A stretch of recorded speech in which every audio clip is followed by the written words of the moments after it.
कार्तिक मास में तुलसी की महिमा।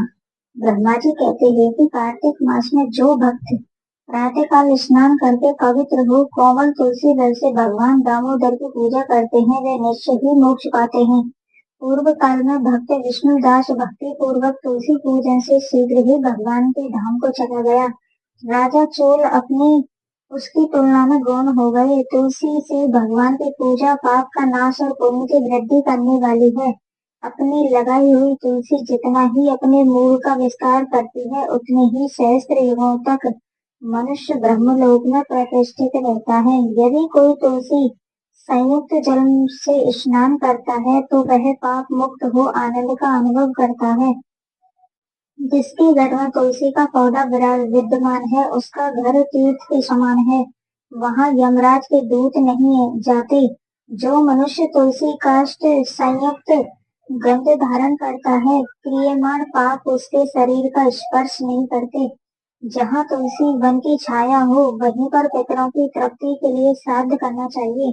जिसके कान में मुख में और मस्तक पर तुलसी का पत्ता दिखाई देता है उसके ऊपर यमराज दृष्टि नहीं डाल सकते। प्राचीन काल में हरि मेघा और सुमेघा नामक दो ब्राह्मण थे। वह जाते जाते किसी दुर्गम वन में परिश्रम से व्याकुल हुए। वहां उन्होंने एक स्थान पर तुलसी दल देखा।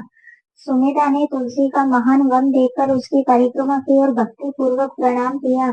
यह देख हरि मेघा ने पूछा कि तुमने अन्य सभी देवताओं व तीर्थ व्रतों के रहते तुलसी वन को प्रणाम क्यों किया?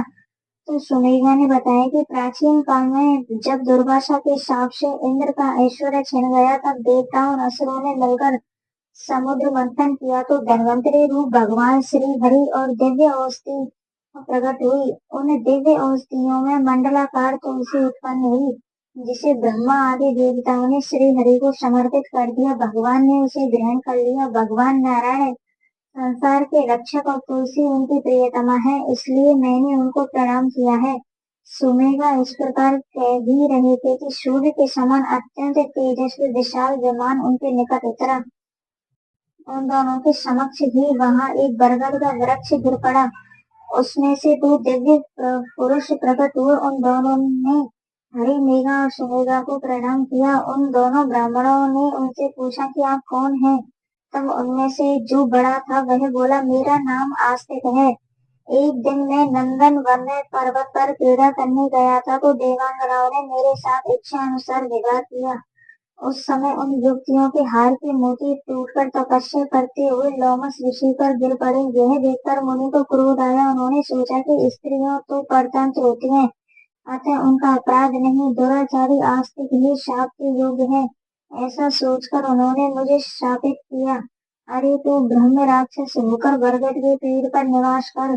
जब मैंने विनती से उन्हें प्रसन्न किया तो उन्होंने शाप से मुक्ति की विधि सुनिश्चित कर दी थी। जब तू किसी ब्राह्मण के मुख से तुलसी दल की महिमा सुनेगा तो तत्काल तुझे उत्तम मोक्ष प्राप्त होगा।